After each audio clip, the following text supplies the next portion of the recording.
If you're in the market for an EV these days, there is of course a ton of choice. If you're in the market for a fun EV though, the choice becomes a bit more limited. Luckily, there are manufacturers that are trying to make small EVs fun as well, and that's the topic of today's video. My name is Peter, this is an Autofuel video, and the Nissan Micra in very blue next to me is certainly a fun car to drive. The reason for this is because it's based on the Renault 5, and that is one of the most fun small EVs to drive of this moment. So in this video we're going to see if Nissan has managed to retain that driving character while still giving it a proper Nissan treatment. Now I'll be mentioning that Renault 5 quite a few times this video, I'm sure, because here on the side you can see clearly that it is basically the same car. To refresh your memory, that means we have a car that's just under 4 meters long, a little over 180 wide. We have the 52 kilowatt hour battery pack underneath with 150 horsepower motor. There's also a 40 kilowatt hour battery available with 120 horsepower motor. Charging you can do with 100 kilowatts fast charging and 11 kilowatts at home, so it is the same platform that you are familiar with from Renault. But obviously Nissan has done a few things to this car. First of all is the color. This is a color only available on Nissan, not on Renault. And here on the front, obviously, we have a Nissan badge. The big thing that stands out is obviously the daytime running lights. These are now circular. Reminds me a little bit of a Fiat 600. Not really sure what that's all about. And the bumper here on the bottom is very different as well. We have a few intakes for a little bit of cooling because it is warm in the Netherlands, but that is basically it. And that is supposed to give this Nissan Micra its own face. And I think they've pulled it off, at least here on the front, because when we walk to the side, like I already showed you, this is effectively exactly the same as a Renault 5, despite the color. I do like it with this two-tone actually, with the black, blue, black. That looks pretty good. The wheels are different as well. These are Nissan wheels. And here on the back you can see that they've done the same thing with the lights. They've gone for this circular approach, and clearly this is a Nissan. And we have the Micra badge down here. All round from the back also, well, not bad at all. We have our own wiper, always appreciated, to get your window clean, and all round it's a nice chunky rear. I will show you the boot right away as well. Not electric, but we have a little over 300 liters of space, but it comes with quite the enormous load lip down here. That's a good 20 centimeters, I reckon. 330 obviously is nothing to write home about, but it is more than adequate for this kind of car. And before any of you in the comments are going to go crazy saying that you've been taking Nissan Micras on ski holidays with 7 adults in the back for 25 years, I'm sure you do, but that's not what this car is for. When we put the seats down, we have a 1000-liter optional space, which is, again, nothing crazy, but fine. It gives you a few options to do with this car. I think it's fine. I think this works well with maybe your first kid. Plenty of space for all your daily tennis rackets and hockey stuff. And of course, you can put a bunch of airplane hand luggage in there as well if you have to, drive somebody to the airport or something. So it's all fine. It's very usable, but nothing too crazy. All round, I think Nissan has done, the right things to make this car stand out a little bit, but obviously they have to work with what they can actually change without having to build an entirely new car. Personally, I don't have any issues with them working together with Renault. I mean, if you want to build cars at scale, building a new car is expensive, so why not do things together, collaborate, and then put your own little touches on it. Clearly, they have to work within the limitations of the platform in order to change a few things, within costs. But I think, at least here on the front and on the outside, they've done, enough to make it stand out as a Nissan Micra. Now obviously we've got to do a little tour through the cockpit of this Nissan Micra, and just like the outside, it is all Renault 5 in here. Is that a bad thing? No, because the cockpit of the Renault 5 is excellent, and it's the same here. It is pretty much one-on-one identical. There is no real differences apart from the Nissan logo here on the steering wheel, of course, and there's a few different choices here for seat cushioning and colors and so on that the Renault doesn't have. But that's basically it. Everything is identical, including the My Personal button here for your driving aids that you can tap twice, and then all the settings that you like are activated right away. So that is excellent. Also excellent is the driver's display, nice and clear, all the information that you really need, and the main display with the Google-based system, with Google Maps, Google Assistant, and all the things that you like and want from that. So that's excellent. I think that's a good compromise that Nissan has made to take this interior and not mess about too much or anything at all really, because it's good, and why mess with a good recipe. Another great thing is the Klima buttons down here. So simple physical switches for up and down temperature, up and down airspeed, put your demisting on, put your airflow on. Excellent, so nice. Tactile buttons with there's a little ribble on it so you can feel what you're doing. Same thing with the actual vents. They have a slider, you know, up, down, left, right. Everybody understands how that works, and it never fails you. So that's excellent. Well done that they've kept that.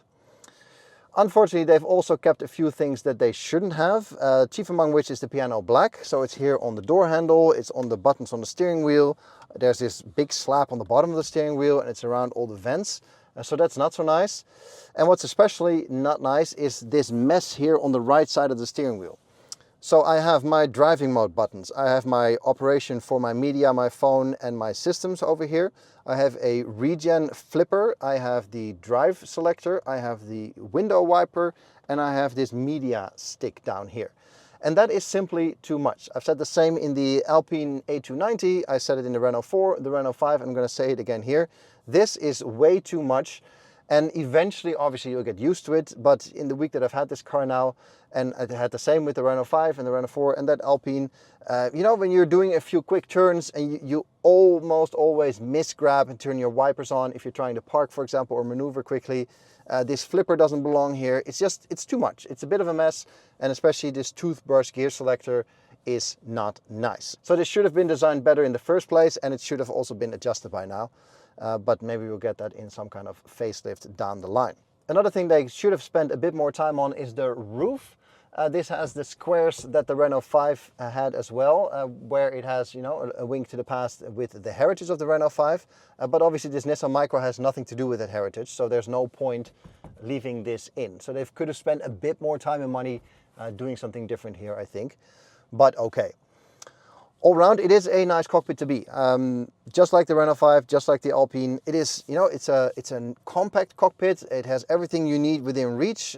I like how everything is angled slightly towards the driver, and it's a good place to take command of your vehicle. It's a car that you really want to grab hold of a little bit, and it's nice. It feels like that too. I have a good view out. I can see the corners of the car really well because it's not a large vehicle, and also the corners in my mirrors are easy to spot. Inside mirror is great, view through the car is good enough, providing you don't have any backseat passengers. And overall it's good, it's comfortable here, I have all the tools that I need. The seats are nice too, actually. I fit in them, even with my broad shoulders. There's enough support, but not so much that I'm squished in the seat. And this one has lumbar support as well, actually, this trim level, but still a manual adjustment for height, forward, backwards, and also the tilt of the backrest. So yeah, all around it's a good place to be, albeit with a few mistakes that are carried over from those other cars, but also with all the goodness. Now obviously we got to do a little bit of driving in this Nissan Micra as well. And without repeating myself too much, the driving experience is exactly the same as in the Renault 5. Now granted, it has been a while since I've driven the Renault 5, but since the hardware is exactly the same, the driving experience is also basically exactly the same. I'm not sure if this car is on the same tires, so that could obviously make a difference. But overall, the impression that I've had in the week that I've had this car is it's a nice, happy, cool little vehicle to move around through traffic. It's a happy car, and I think sometimes it's hard to emphasize the character of a car. But as soon as you get into this car, as soon as you grab the chunky steering wheel, you're like, oh yeah, here we go. It's a happy experience every time you get in and every time you start driving. And that's the way you sit, it's the way the car looks, it's the cockpit in front of you, the short view over the bonnet, the quick inputs in your steering wheel that the car translates directly into movement. That sterile driving experience you get usually from EVs, especially big EVs, is certainly not the case here. And that's really, really nice. I think they've judged the powertrain really nicely as well. They have not made the mistake of making this some kind of rocket ship with 5 million horsepower that you can't really use anywhere anymore, and that will drain your battery in no time, because if I look at my dashboard now, I got 55% and 178 kilometers still left in the tank. So realistically, you're looking at around 400-ish kilometers, which is more than usable. It's very much fine. Granted, it is now the middle of June, so extremely good circumstances for the battery. But all around, it's a good powertrain that fits the happiness of the car, and it's an amount of power that fits the battery size and what you want to do with this car. Because obviously you can put a 100 kilowatt hour battery in here, but then the car gets too heavy, and you can put a very powerful motor in it, but then the battery drains too quickly if you keep this size. So I think it's a nice trade-off that you get a little bit of both. Obviously, sitting here in the back as a 1.83 m and 100 kilo adult, it's not ideal. I basically am completely folded up here, and that's behind the passenger seat, not even behind my own driving position.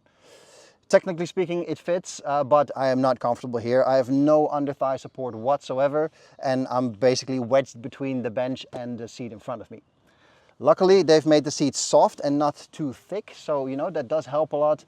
For a short drive, no problem. You can put some adults here and drive them across town, that's fine. But anything longer than that is not going to work, and basically these back seats are only for children. Obviously, you want to know how much this Nissan Micra goodness is going to cost you, so I have the price list from Nissan here for you. We're kicking off with the 40 kilowatt hour battery pack and 120 horsepower in the Engage version for 29,250 here in the Netherlands. The Advance will cost you 31,450 euros. Then we move on to the 52 kilowatt hour battery, that's this one. With 150 horsepower, the Advance will set you back 34,450, and the Evolve is 36,650 euro. There's a few options. The metallic paint will cost you 700 euros extra. Two-tone paint will cost you 950 extra. The chill interior that we have here is 400 euros extra. And if you want the 18-inch Sport or Iconic rims, it's going to cost you an additional 500 euro. So that's your price list, and unsurprisingly, that is very comparable to the Renault 5 as well. Meanwhile, we have arrived on the highway, and here this little Nissan Micra is also a pleasant companion. It's reasonably quiet in here. There is enough range in the 52 kilowatt hour battery to do about 400-ish kilometers, depending a little bit on how quickly you press the gas pedal. But overall, it's a pleasant car to move in between cities. It's not a car completely suitable for road trips. Obviously, the range is slightly too limited for that. But all around, it's a pleasant driving experience. You have enough power to do a bit of overtaking, and merging and so on are no real issues. Even though 150 horsepower, of course, is not the last word in powerful electric deployment. But it's fine. The car's size fits the horsepower, I think. And it's an all-round pleasant way to move around. Range-wise, if I look at my dash right now, we're doing about 16.4 kilowatt hours per 100 kilometers. So you can do the math there. I'm sure if you go hypermiling, you can do even better, sub 15, but that's reasonable to expect in general. There are a few points of attention though. The main one is the noise from the drivetrain.